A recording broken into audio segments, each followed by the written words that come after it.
But today's going to be a fascinating things hidden discussion. I'm joined by Dr. Paul Gottfried. He's the editor-in-chief of Chronicles. He's also the former Raffensperger Professor of Humanities at Elizabethtown College. How are you, sir? I am doing fine.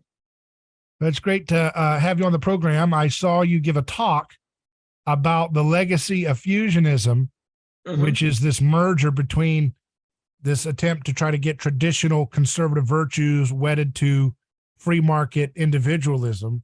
And you talked about it at the National Conservative Conference in Miami that I just covered as part of this program. So first of all, what were your overall thoughts on the conference as a whole? And then we can dive into the panel that you were partaking in. You know, I thought it was, it gave me some grounds for optimism in my old age. This looked like a more serious gathering of conservatives than what I was accustomed to seeing from the conservative establishment since the 1980s. And conservatism before then, I think, was unfortunately dominated by the Cold War and by anti-communism, very often to the neglect of serious domestic problems. And the meeting that we just came from, I think, focused on the domestic crises that we face in moral questions, in social morality, and the use of government, the media, and so forth to undermine traditional family relations, community, and community ties, and other things that those on the right should value. I was particularly impressed by Ron DeSantis, who I thought gave an extremely rousing speech. And I was happy to see that he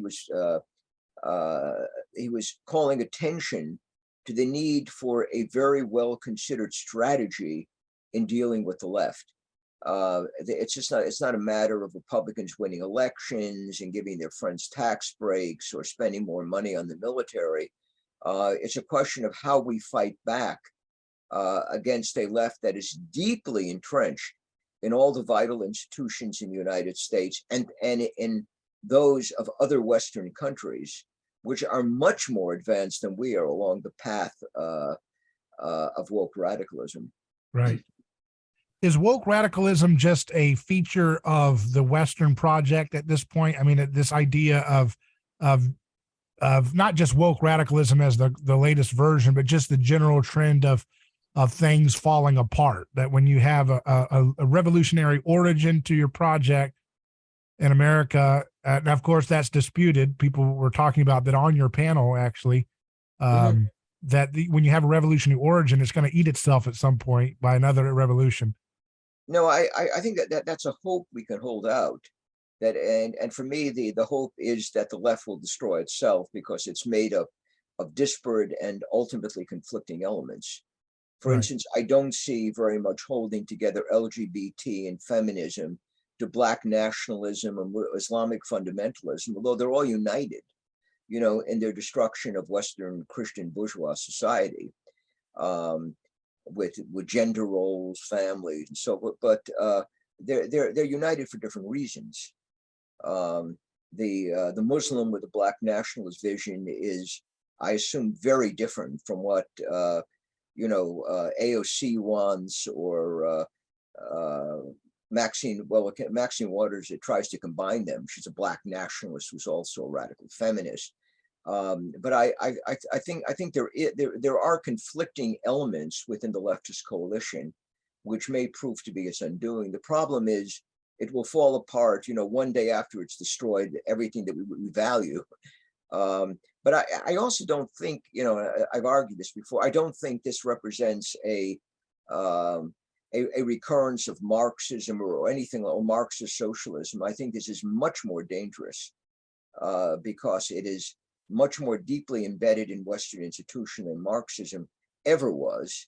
It has a much larger base of support, and it is allied to corporate capitalism. Right. even while yapping occasionally about socialism, its major backers are corporate capitalists who are profiting or think they can profit from this radicalism.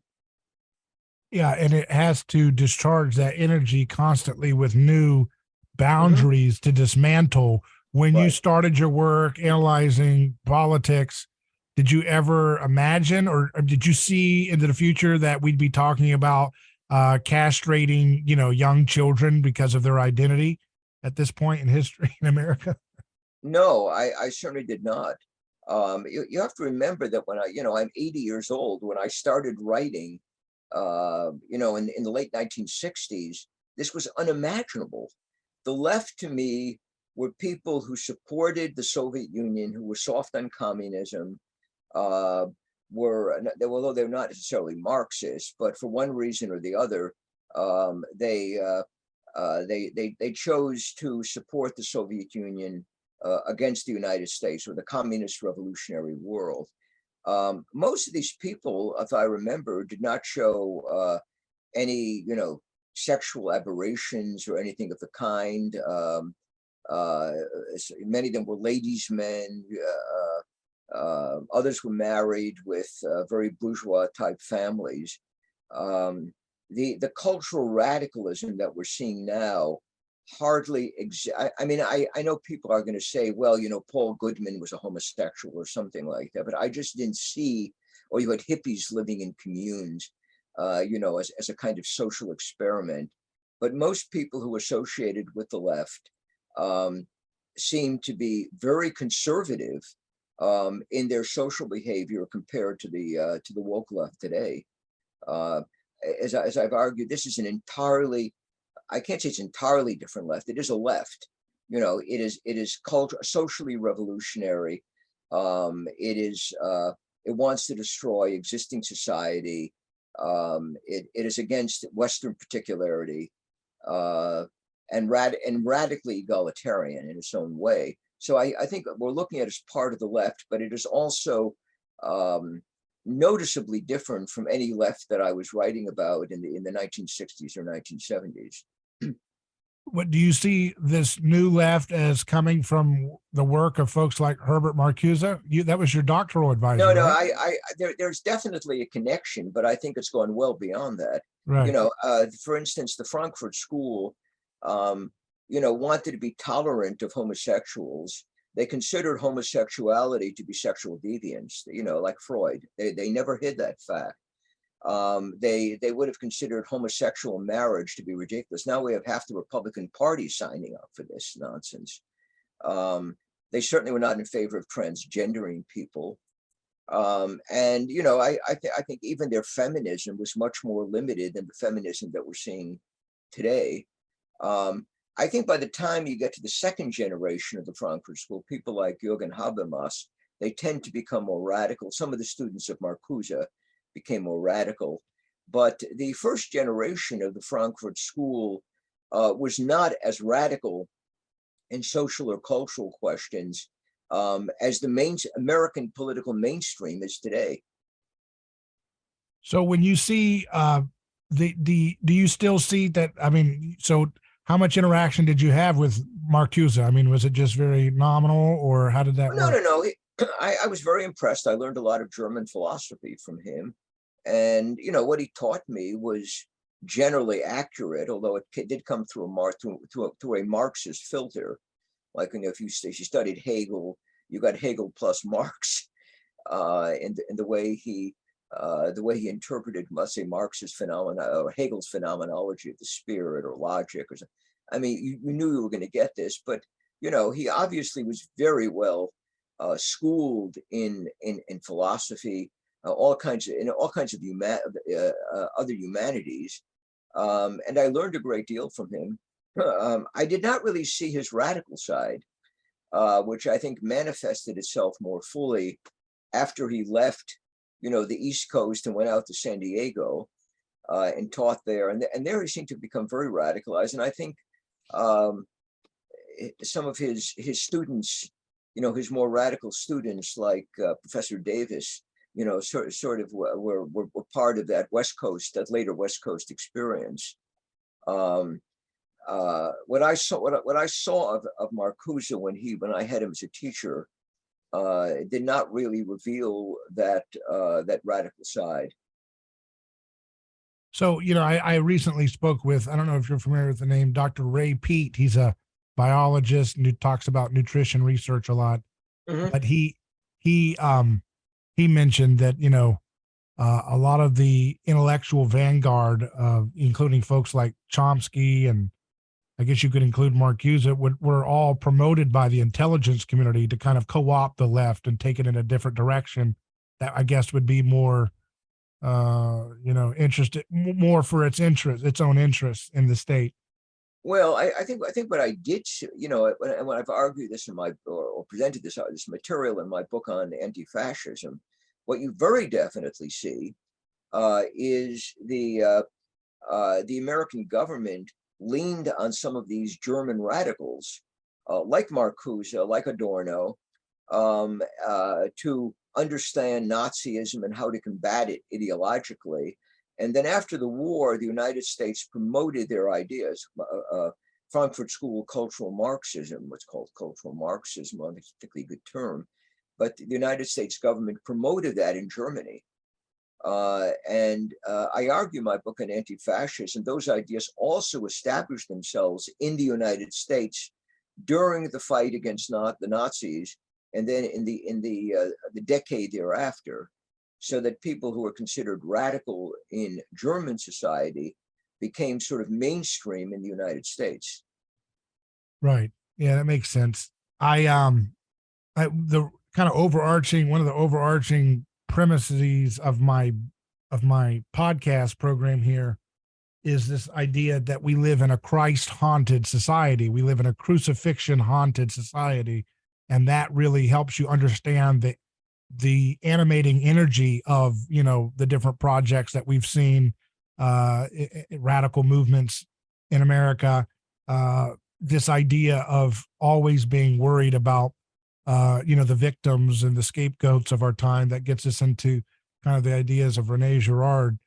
Do you see that as something that you've noticed as well? That, I mean, because I saw at the National Conservative Conference, a lot of the speakers, including those who were not Christian, kept saying, Christianity is really what we need to deal with here. I mean, you had different speakers saying we need to be Christian again, and another saying we need to deal with this inheritance. Senator Josh Hawley said everything we have comes from an inheritance from the Bible in terms of the individual and these different things. Is that what are we swimming in that fishbowl? Well, if you read my book, Multiculturalism and the Politics of Guilt, which I published about 15 years ago, that is the argument of the book, that the cult of guilt, religious guilt, is turned into social guilt. I argue that you can see sort of the shell of American Calvinism in we didn't call it woke left then, but sort of the cultural left, the glorification of the downtrodden who are seen as the elect of God, the sinner, the German term Sündenstolz means the proud sinners, proud sin. I confess my sin to you, therefore I'm a saint, I'm virtuous. And the need for constant atonement and so forth. I've sort of moved away from that. If you read some of the books I've written since then, because what I see in the woke left, certainly among whites in the woke left, is hatred, social hatred, hatred for the white working class, hatred for the people living in flyover country in the United States. And there's a civil war, a social civil war going on, in which the traditional oppressed class, the working class, have now become the right. And the corporate capitalists and the people living on Martha's Vineyard and so forth, they are the cultural left. And they have incited blacks and others who are discontent to turn their anger and their frustration against vulnerable white people. And against others, I don't even Korean shopkeepers if necessary, or black cops. But I'm not so sure that I see sort of the crucifixion theme here so much as social hatred now, resentment or dislike or contempt for this. I mean, you could see this with these, by the way, these people in Martha's Vineyard, right? I mean, they're all radical left. They have a Black Lives Matter sign in their airport and so forth. They really don't want those people, you know, those the human trash, as they call them, you know, coming in there. They're quite willing to send them somewhere else. You know, they're quite willing to have that, to turn them against, you know, some poor Mexican American, you know, living in a border town, or against, you know, some fundamentalist Christian living in the South. I don't think I notice very much religious guilt, or, you know, even transformed religious guilt in those people in Martha's Vineyard, nor among any of the other leftists, white leftists I've run across. At one time, you did meet these types. I taught for years at a Protestant denominational college that became more woke, and you know, some of these people would express guilt, and they were very happy if their kids married blacks or things like that, or they, you know, they went to help somebody in Equatorial Africa because they were whites who had exploited blacks. You know, this is sort of the anti-colonial mentality. But now what I'm running into is more of this this contempt for the white working class, which seems to characterize the left. And you say that's the binding glue that holds the coalition of the left together. I see that more and more as the binding glue, right? And of course, I was one of the first to write on this sort of, you know, religious guilt turning into social guilt, and I quoted actually Eliade about the myth of the suffering just, which I talk about in my book. But I think we're well beyond that. I think what I'm seeing now is, you know, is a civil war. It's a social war, almost a kind of Marxist social war, but the working class have become the right. And why is the hatred of the working class, the Christian middle class values, why? And it is something you see as an animating narrative for much of everything you see in the news headlines. Why is that so attractive? Well, I think it's attractive to different groups for different reasons.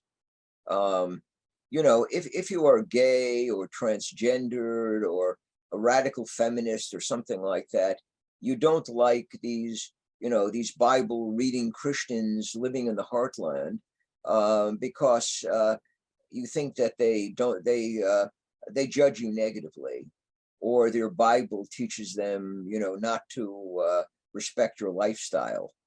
If you are, let's say, an Eastern European Jew, as I point out, less assimilated than German or Sephardic Jews in America, you know, they still carry memories of being persecuted by the Russian Tsar and by the Cossacks or something in Eastern Europe.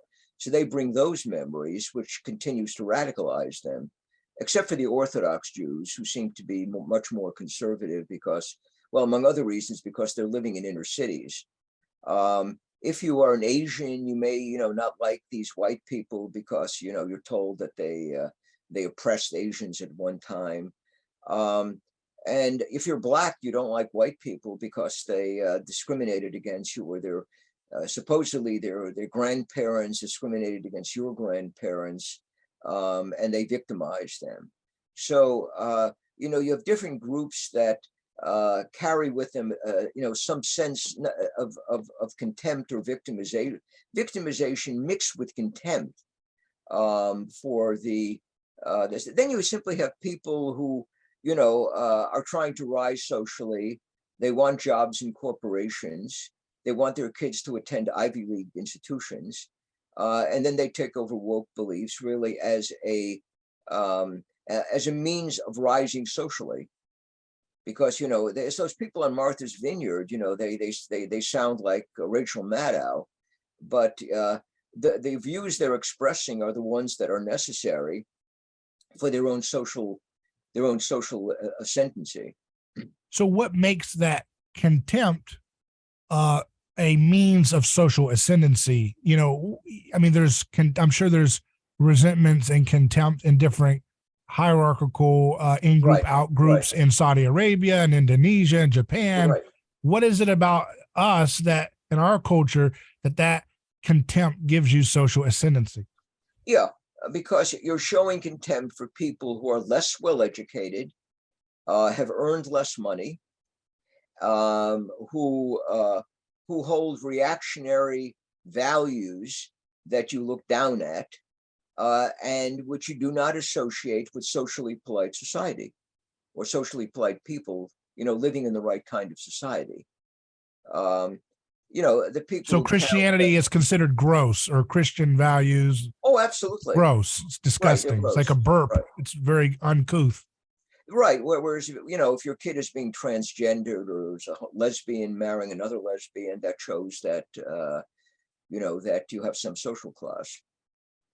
And what is it about the transgender ideology, for example, that gives it that kind of that kind of virtue that you're in the upper class? Right. Well, part of it is that the people who are pushing the transgender ideology or agenda are the ones who are farthest away from biblical Judeo-Christian values. They're the farthest removed, right? Because they're doing things that go even beyond those obscenities attacked in the 5 books of Moses or St. Paul or this. They're going well beyond that. So, to show your utter contempt or rejection of the values that are held by people whom you despise, you glorify the transgender. And another reason, as I point out in my book on anti-fascism, is that anti-fascism is ultimately the shared ideology of all woke Western cultures. The enemy is fascism. Fascism means Hitler. Hitler means Auschwitz.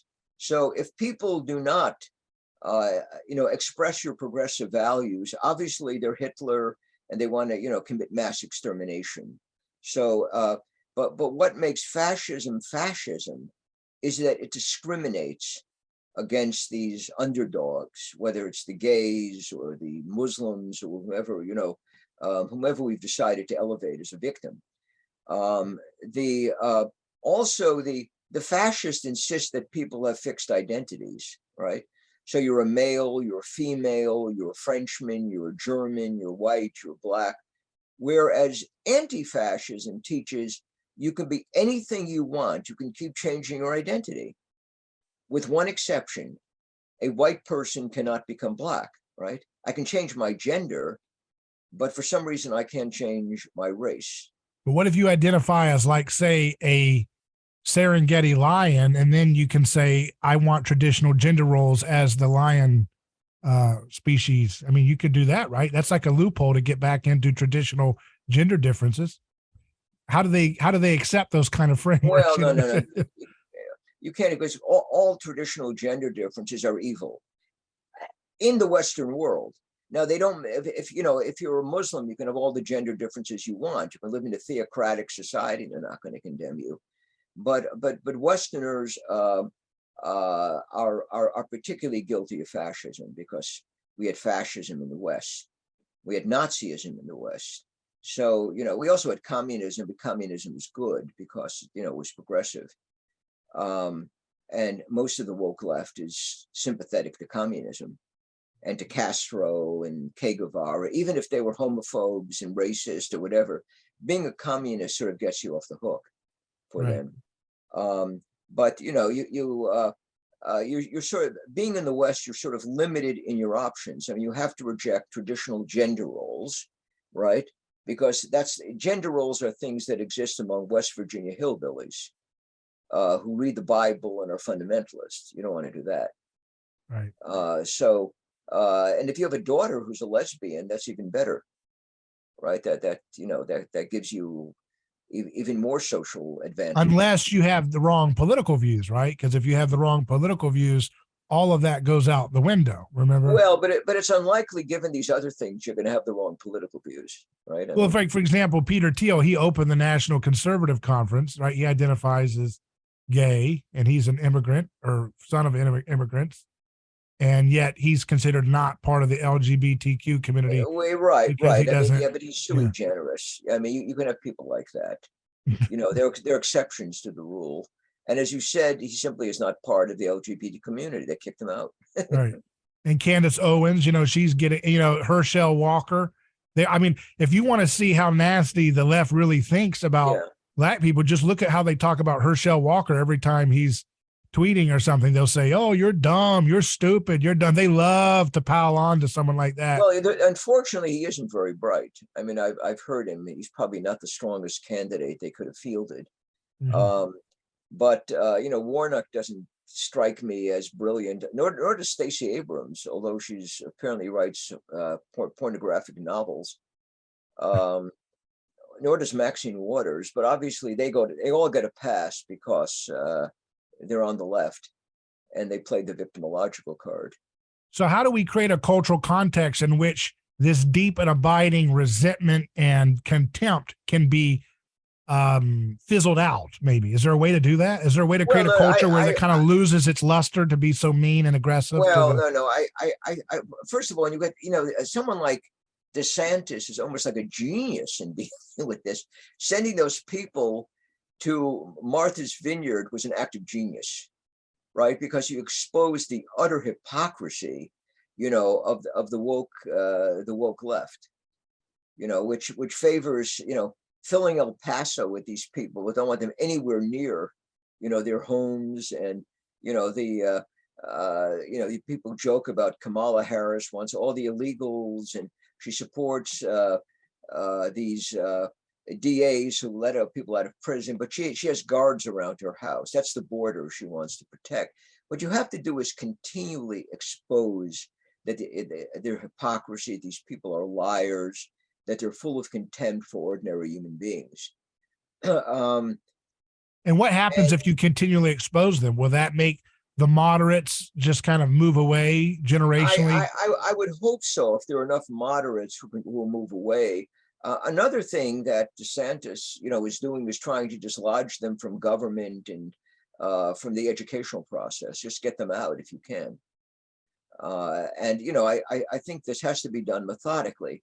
I mean, one of the path to success for leftist takeover of our government was provided by the Obama administration, right? Which went ahead and stuck, these leftists into the FBI, the military command, the rest of the Secret Service, the IRS. Obama was a genius in doing that. He stuck these people into every kind of position. And then by the time Trump takes over, there's very, very little he could have done beside working to purge all the people put there by Obama, which is what he should have done. Instead of arguing with rap stars, he had an opportunity to change. Someone like DeSantis would move as quickly as he could, to change the composition of departments of government that have been taken over by the left, and abolish them if he can. So, like the FBI, I think has to go at this point. Yeah. What is it that is it a problem of too much government control? Do we need to get people out of public schools, get rid of these agencies that are violent and aggressive and insane? Is it just abolish? Is it the dream of Reagan of actually following through with actually abolishing rather than just using it as rhetoric? Is that what really needs to happen? Yes, that's exactly what you do. And you go after electronic media as a trust, and you take away their government benefits and so forth.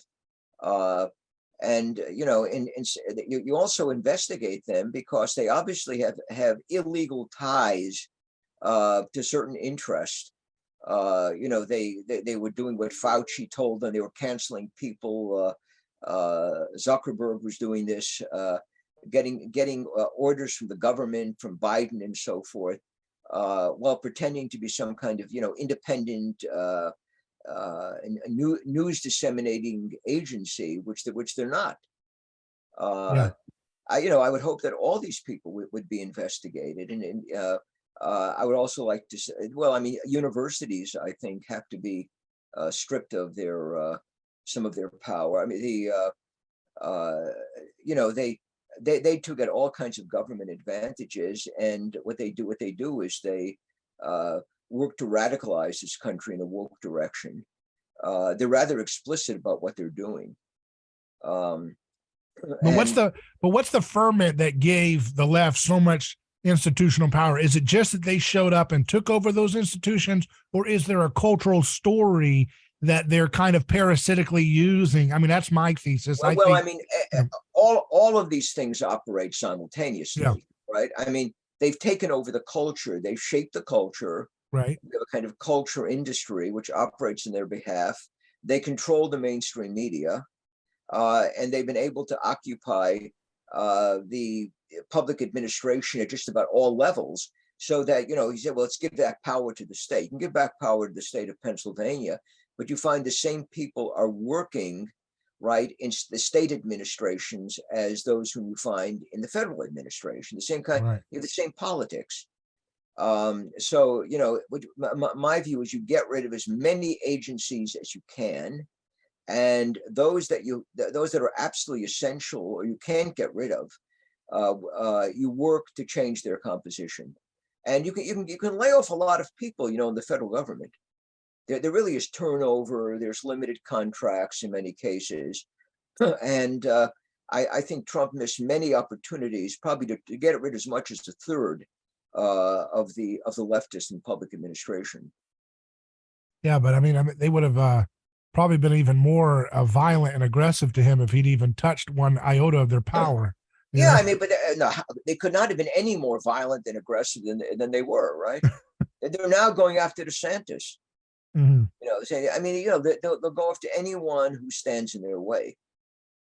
What So you have to accept that, as the price of dealing with the problem. If you're the Republicans you want to have are Mitt Romney or Charlie Baker, then maybe you'll get a pass over it. But even they won't get a pass. Do you remember how the media went after Mitt Romney as some kind of right-wing fanatic, right? who's also starving his workers and so forth? I mean, anyone who stands in the way of continued democratic control, they're going to go after at this point. It's not just the MAGA Republicans; they're going to go after the other ones too. Mm-hmm. Rene Girard called the leftist project basically super Christianity or antichrist. He said it was trying to outcompete Christianity for its concern for victims, and that he saw that as a totalitarian movement of the future, which would try to supplant the Christian traditional values of taking care of the underdog and the scapegoat, but radicalizing it with a kind of revenge scapegoat sacrificial machine revivified with authoritarian power behind it. And I think that's kind of what we're dealing with. So to me, the way we have to deal with it is we have to have a better story culturally to point people towards a kind of positive vision, culturally to get people to be transcendently a part of and say, hey, this is bigger than me. This is a story that scratches my itch for concern for victims that I have inherited from the Bible. Whether I'm atheist or not, I'm still going to have a biblical framework because of the culture that we've been in. Right. That's what really, to me, has to be the project conservatives go about doing. At the same time, it slices and dices the institutional apparatuses that they're using. Yeah, what you're saying is absolutely true. That you have to sort of go back to to biblical Christianity and hold that up against this absolutely obscene distortion of it that we're now seeing with these pseudo victims. In most cases are just perverts or criminal types. I think we have to get rid of this. But I would also say that there's a large number of people who are not necessarily guided, or at least not consciously guided by biblical values, but who understand how dangerous the left has become. And this left is more dangerous, I would argue, than the communist left, because it really does destroy people's souls. I mean, it entirely perverts human nature, and it will be totalitarian in practice in the end too, right? We see this already in the Biden administration, the kind of power that and it's much worse in Canada or Western Europe than it is here. But I think many of the people who will be on our side will not necessarily be fighting for or in their minds for biblical values, but I think they will be so disgusted by what they see the left doing.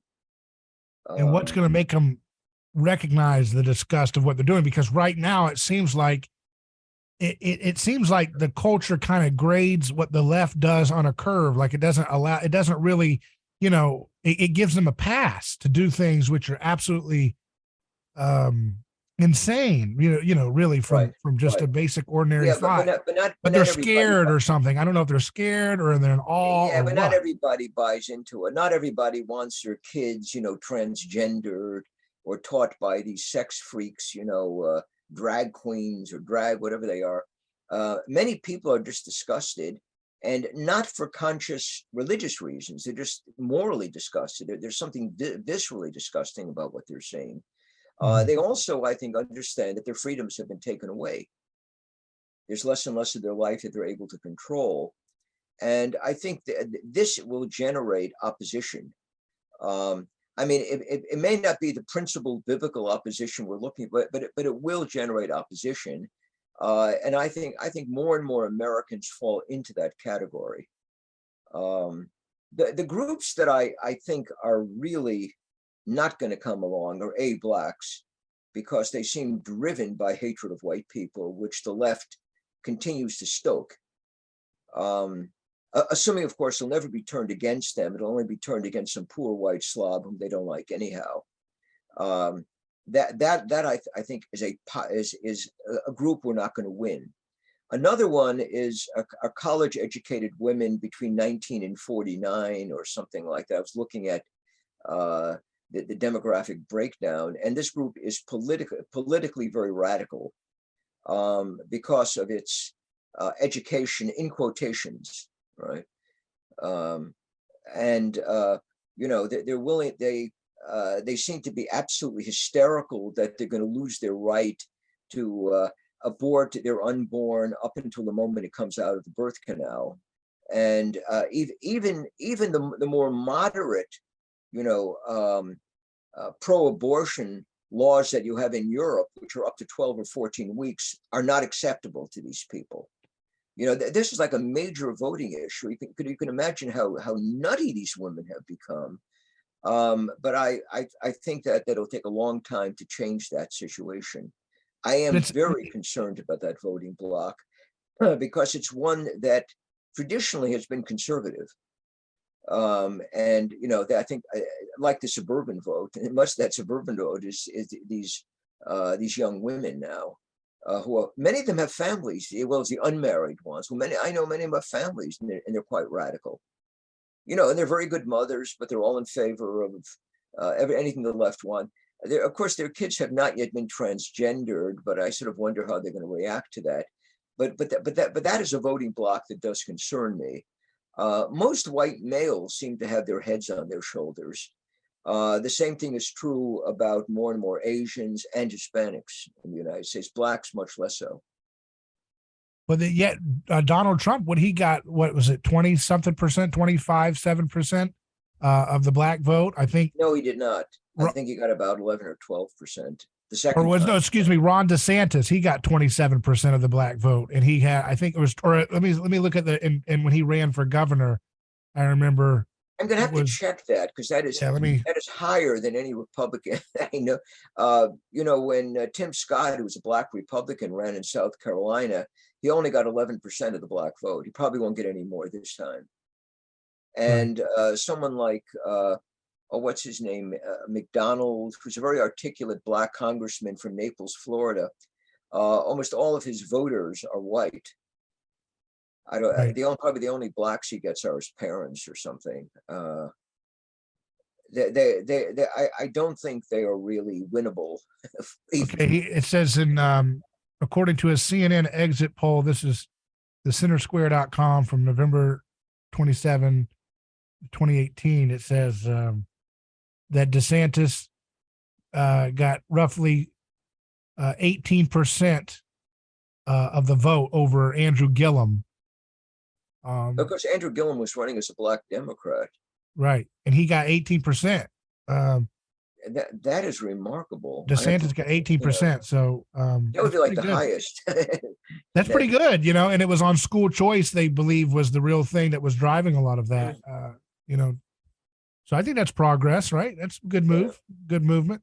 I think the coalition would be Black and Hispanic and white and Asian people coming together around, kind of a Christian roots, like, hey, we're going to come together and say, we're going to oppose this satanic stuff happening to our kids. We're going to oppose these satanic wicked wars, things that are ugly and revolting to our basic Christian heritage of what would Jesus do, or, how would we treat our neighbor if we're thinking of our baptism. Don't you see that as a coalition that could stick at some point if there's in the case of Blacks, almost all their families are broken up. 75-80% of the kids are born out of wedlock. I mean, that would have worked among Blacks in the 1950s when I was a kid. It would not work anymore.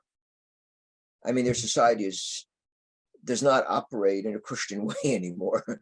Hispanics are another story. I think, they're, I would expect at least 50% would vote Republican this time. And,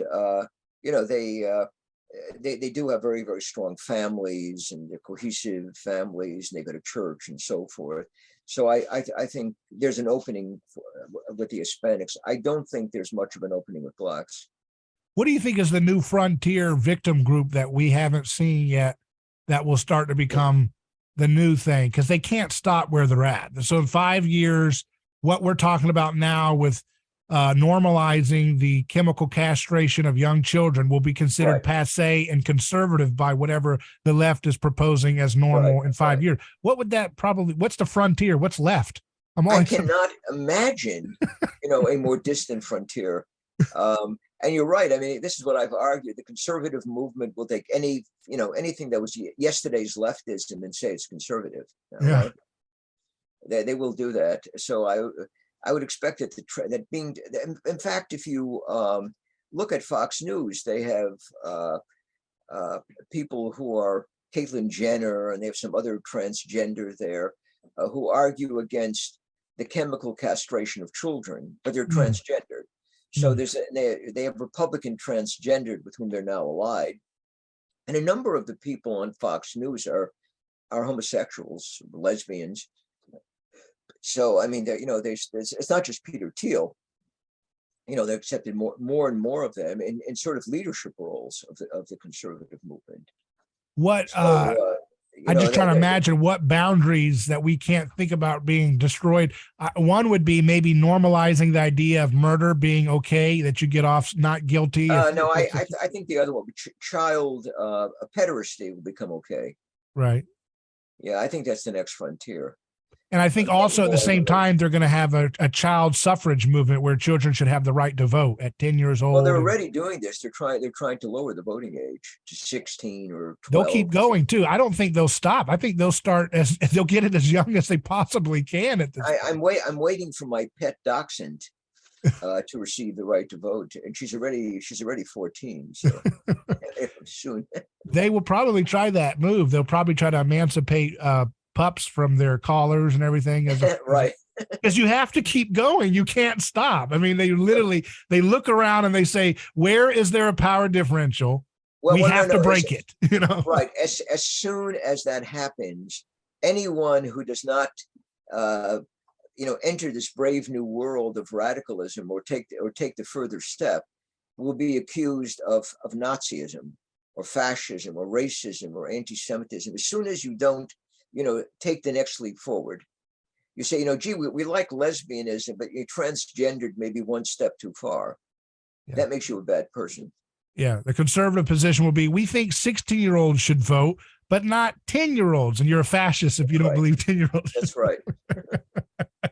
So why? But I still want to go back to that bigger question just to kind of figure this out. Why do you think that this absolute mental hatred of all boundaries of reality is so unique to this Western project? Why don't we see this taking root in other cultures? What is it about us that makes us doing all these experimental boundary, because the Roman culture did it, but they did it within a festival, right? You would have a festival, right? It was a sacred time. Or you recognized, Roman critics like Juvenal, Tacitus, they recognized that there were vices. They may have been pederasty. They didn't glorify it. They just happened. And then someone like Suetonius writes about the Julian emperors, that they're not nice people, and they do horrible things, and they grab other their senators, the senators' wives, or they kill their opponents, but they do not see what we would consider to be perversity as a virtue. And this to me is a kind of humanitarianism or egalitarianism that has sort of gone crazy. At a certain point, the left had a choice to make, and the choice was, were we become Marxist, socialist, call for nationalization of the means of production, engage in radical redistribution, and even though you occasionally get silly women like Ocasio-Cortez, who's in for everything, wokeism, Marxism, everything is good. I think there was a genuine rejection on the part even of most leftists of going in a real socialist direction. So I think what they opted to do was to push cultural radicalism instead. That they respected communism, they respected the communist leaders. This was all fine in its time, but the more important form of leftism was what the cultural Marxists taught, but the cultural Marxists didn't go far enough.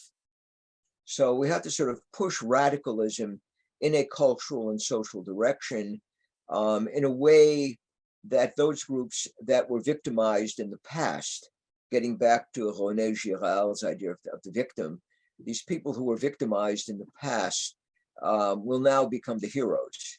Right. So you start with race, then you go on to gender, then you have people with strange sexual preferences who come next, right? Right. And then you finally go to the transgendered as the most extreme of these people with strange sexual preferences. Right. So I think it represents an alternative path of the left. They did not become socialist or Marxist, contrary to what I hear on Fox News, in which they're always denouncing Marxism. They did not go in that direction. Yeah. And even people like Hazony are wrong on that. This is not Marxism we're looking at. It's another form of radicalism, social radicalism. It's cultural radicalism. Well, they've weaponized envy as a virtue, right? And but the left always does this. But it's more than that. I think it weaponized the hatred of normality. Right. Which normality, is very Girardian, because these ideas of scapegoats were meant to kind of keep the concept of normality intact, right? And so that's why you had taboos, that if you broke them, you would be expelled or purged from society, and there was a little bit of catharsis. And now there's this revenge scapegoating, where the only way you can get catharsis is to destroy all concepts of normality, so that we have basically consecrated festival and carnival as the default norm, right? If you're not living in carnival, you're not living in a proper place. Right, but you still got the carnival or festival aspect, the Dionysian in the gay pride parades, which is not simply an orderly parade. A lot of it is acting out obscenity, and we're supposed to hail this because it's coming from a discriminated against group. But I think it's a Christian virtue that we impart a sacredness to some group because of their perceived being discriminated against. Right? Oh, there's no question about that. No, so how do you scratch that itch is what I'm saying, without being a play, because there's always that argument that the right's always trying to imitate. Oh, look, we're going to imitate what the left's doing, but water it down. But how do you actually outflank the left in that zeal for a mercy or justice and these different concepts, but still maintain differences and boundaries? Well, no, I agree with you entirely. I think what we're seeing is a Christian heresy. Right. The entire left is a Christian heresy. It has the victim groups.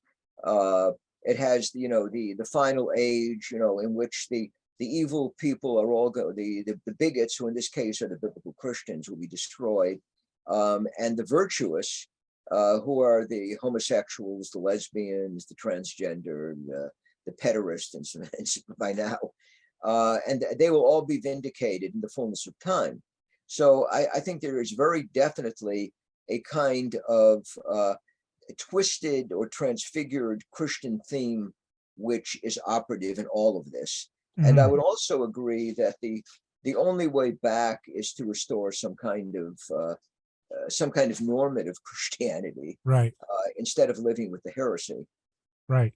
So that's what I see as this is a religious battle that we're all ensconced in, we're all enmeshed in, whether whether we individually are religious or not. We're dealing with internecine religious heresy versus a traditional Orthodox Christianity, and it has to be answered in the same way. I would say it has to be answered. I think you're right, but there also is this social contempt, the class war aspect, which has begun to strike me as a dominant theme in wokeism.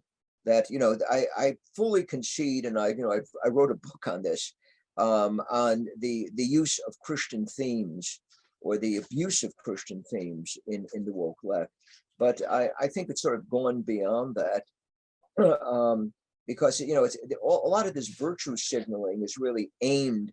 It's not just aimed at convincing people whom you want to, who are at a higher social level to which you want to rise, that you're a good person. It's also a way of showing your contempt for the people whom you consider inferior to yourself. Right, right. So when you it seems to me that one of the things about having Christian virtue is having compassion and seeing your neighbor as yourself, and that if you were to actually teach Christianity as the norm, it wouldn't just be the don'ts, it would also be what should you do, right? Desire mercy, not sacrifice.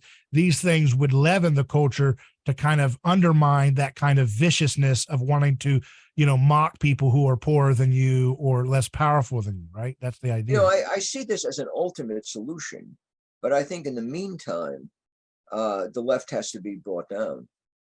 They've taken over all the vital institutions in every Western country. And simply by individuals giving witness to Christian virtue, you're not going to stop this. How do you how do you see a lot of of the violence of what's going on as a kind of product of imperial violence, of the warfare state, of this kind of this might makes right ethos that has taken over the American, managerial and welfare and warfare state? Well, yeah, I see it as a symptom of that to me. Yeah, no, I see it as a way by which the political class can control other people. Right. I think this violence is purposive. I think there's a purpose behind it, as there was in the so-called summer of love, which is full of violence. Right. And it is being used, or it has been used to intimidate opposition. The same way that the FBI raiding people and arresting them for nonsense is also being used. It's sort of a kind of terror tactic, right, by would-be totalitarians. Well, I see like the story of Jesus confronting the demoniac on the Gerasenes on the northern side of Galilee. And in that story, he confronts this person. He says, "Who are you? What's your name?" And he says, "I'm Legion," right? So he identifies himself as the might of the Roman Empire and its place in that locality. And he says, so he identifies himself as basically being an extension of the imperial mindset that was occupying the area that he was in. And this person is self-flagellating. He's stoning himself. He's such a perfect scapegoat. The crowd doesn't even have to beat him. He takes a stone and just hangs out by the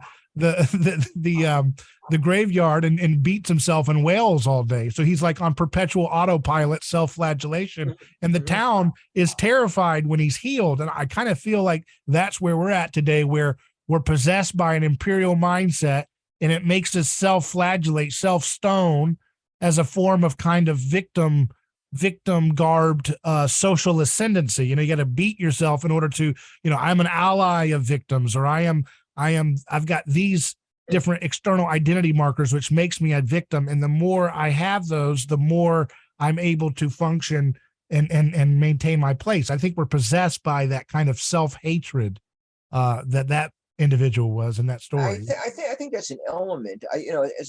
That's what I'm looking at in my book, Multiculturalism and the Politics of Guilt. But I've become much more struck by, the people who are rising socially and who use wokeness as a way of expressing their contempt for those who Right. hold more traditional social values and family values and so forth. So I think that too has become a part of this. But I don't see that, the violence that is unleashed together with the I think it's simply part of the intimidation of what has become a woke total state. Right. And yeah, before you can teach people en masse Christian virtue, you have to do something to end this. And simply by saying, I'm going to give witness to this and they can destroy me and so forth, is not going to end the situation socially. Yeah, and it's got to have to take a kind of managerial state downsizing in a very dramatic fashion. Is that something that DC would actually tolerate, though? I mean, could you imagine a day where No. CNN reports mass firings? This agency has now. No, they're not going to tolerate it, but it has to be done. And they have to also smash these electronic media, which can rig elections now. Right.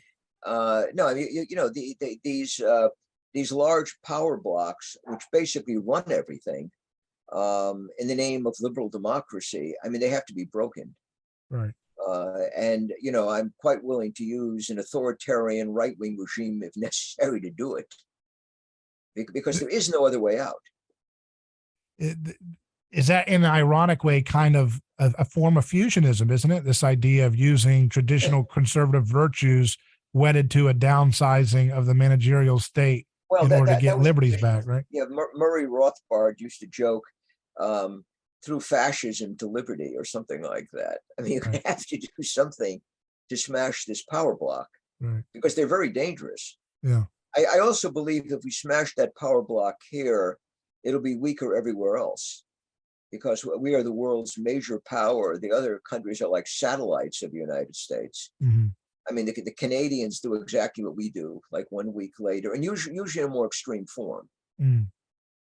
Yeah, I just wonder, the problem is that the power block uses attempts to smash it as a legitimacy to double down in more aggressive forms of coercion. Well, it's going to do that. It's going to do that anyhow.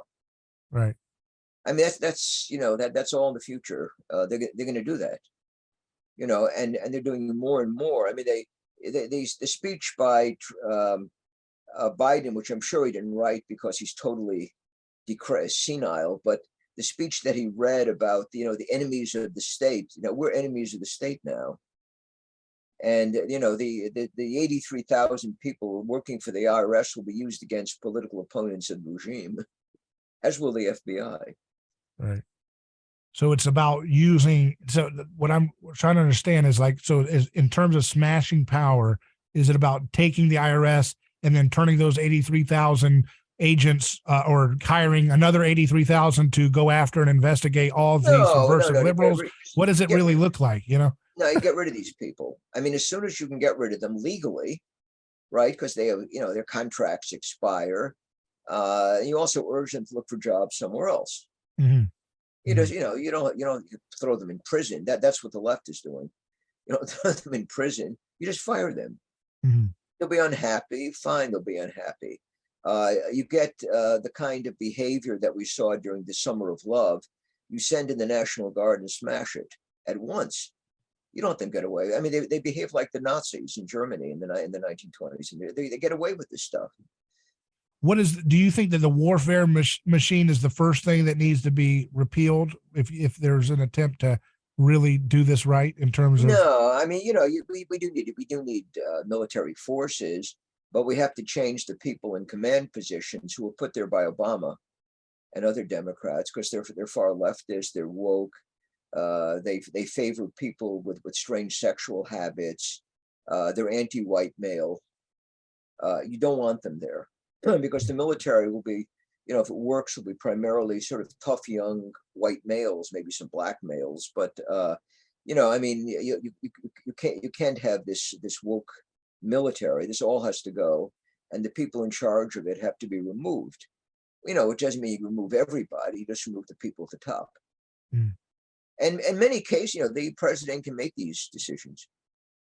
So this is not something that has to be a total. This is something that can be done within the normal Yes, bounds of a presidential yes. I mean, term. it does not call for a provisional dictatorship, to use Carl Schmitt's term. That's probably not going to be necessary. And Would it require using folks like, the way George Soros elects these or funds these district attorneys who would refuse to enforce laws? Would it be a similar thing from a right-wing perspective to put people in place in these agencies that would just refuse to enforce these bad laws and regulations? And well, you get rid of them as much as you can by executive order. If you have Congress on your side, you can do it that way. By the way, I don't blame George Soros that all these black people ran out to vote for these horrible district attorneys. That's what happened. Now they say, blacks are victims. Well, they voted for these people. George Soros didn't put a gun to their heads. If they have Alvin Bragg in New York, they voted for Alvin Bragg, or Krasner in Philadelphia, and so forth.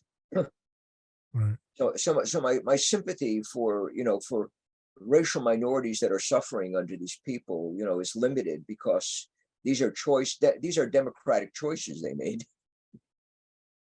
So when you see that that call for a new right, a new national conservatism, you see it moving in the direction that you think, as you've outlined now, is the answer. It's moving in the right direction of using state power to, but that's what's so ironic about it, is that your prescription is kind of an absolute rollback of so much of government power, but yet you need government power in a central form to roll it back, which is kind of like the Lord of the Rings story. Are you actually going to put the Ring of Sauron in the fire when it's necessary? Right. And can humans do that? Right? Yeah, you're absolutely right. I mean, these things, the problems do not dissolve; they don't go away on their own. Yeah, the only way you meet force is with a counterforce. Yeah. How do you not devolve though into the libertarians who might well agree with me, right, about how you get rid of the problem? How do you not devolve though into like what Girard talks about, mimetic undifferentiation, where you're just basically two rivals obsessed with one another at first over the object of power, and then just reciprocally imitating one another into a state of undifferentiated chaos? You know what I mean? Well, I mean, sort of like Marius and Sulla in the last days of the Roman Republic, or something like that. Right. Well, it doesn't, or I don't know, the right and the left in the Spanish Civil War. No, it doesn't have to come to that. I mean, there's someone like DeSantis has a plan to deal with these people who are abusing power, taking away our freedom, trying to pervert and sodomize young children, all the rest of this stuff. And what you do is you have to remove them. This doesn't mean that the people who are doing the removal, are going to create some alternate powerful state or something. They may have put somebody in there, but we would hope their choices would be better than what the Obama-Biden administration have made. And a lot of what we're seeing is simply the result of the last 20 years of American politics. In my book, on the strange death of European Marxism, I show that most of the growth of the modern administrative state has been since the 1960s. Yeah.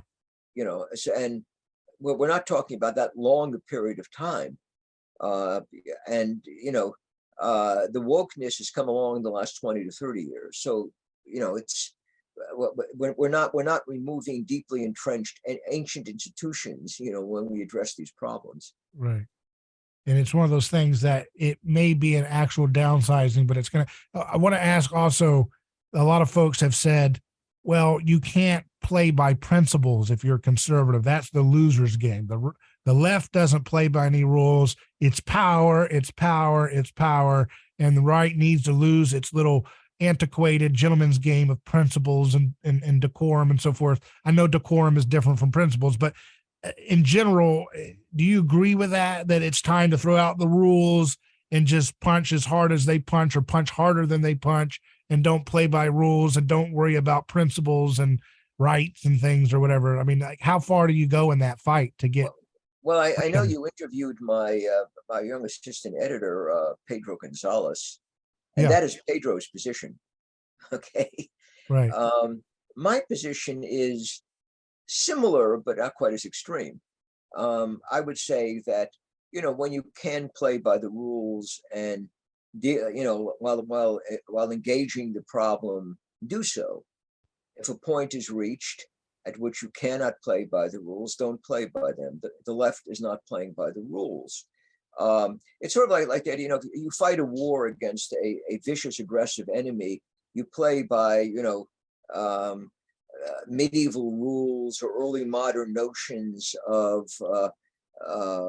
of well-structured warfare with rules. And so, well, you can't always do that. Right. I mean, sometimes you're going to be destroyed if you try. And if you read some of my pieces on American greatness, I have argued that, in many ways I admire the left. I mean, they're thoroughly despicable in what they're doing. They want to destroy traditional morality of people. I mean, all the things they're doing are evil, but I really admire their relentlessness in pursuing their goal, and the fact that they're not going to be deterred by anything in what they want to do. And if you're fighting an enemy like that, you cannot be hobbled, one might say, by social amenities. You do what you can to destroy them or to destroy their influence. I mean, you really have no choice at this point. And particularly now that they've become outwardly and unmistakably totalitarian. I think, the options to play by nice rules may not be there. But isn't the best way to be subversive not necessarily devolving into the kind of anarcho tyranny that they exhibit, but rather being subversive in performance art, in art, and stunts, like what Well, DeSantis is I doing? don't want anarcho tyranny. Right. What I want to do is remove their anarcho tyranny. Right. So that's different. And I'd be very happy if to play by constitutional rules. They don't care about any of this stuff. Right. But if we find ourselves up again, in the corner or this, or we're losing by playing by the rules, you don't play by the rules. The problem, of course, is that they control the media, right? I mean, they control the information, Right. major information sources, and they control education in this country. Right. But I think like what DeSantis did with that Martha's Vineyard thing is an example of not playing by the rules, in the sense of you're using the same narrative stunts that the left always uses to create a scandal, right? To create a visual scandal. That's something conservatives are not used to doing. And I think that could be done in a way that still keeps the principles of constitutional governance intact. Yeah, no, there's nothing that he did that was unconstitutional. Right. Exactly. That was fine. And I thought, as I said, it was sort of an act of genius, political genius. I was really impressed by what DeSantis, I think Abbott was involved, what the two of them did. Well, I really appreciate your time, sir. And you've been more than generous with sharing this time with me to get your thoughts on the conservative movement and what's in store. I want to point people to your magazine website, chroniclesmagazine.org, for more of your content. Anything else you'd like to share? No, I thought this was very, I was delighted to hear that, you and the people associated with your podcast read Rene Girard, who is I think a very important anthropologist, whom I read avidly back in the 1980s, and you jogged my memory by bringing him up in this discussion. Yeah. Well, I appreciate your time, sir. Thank you. Thank you.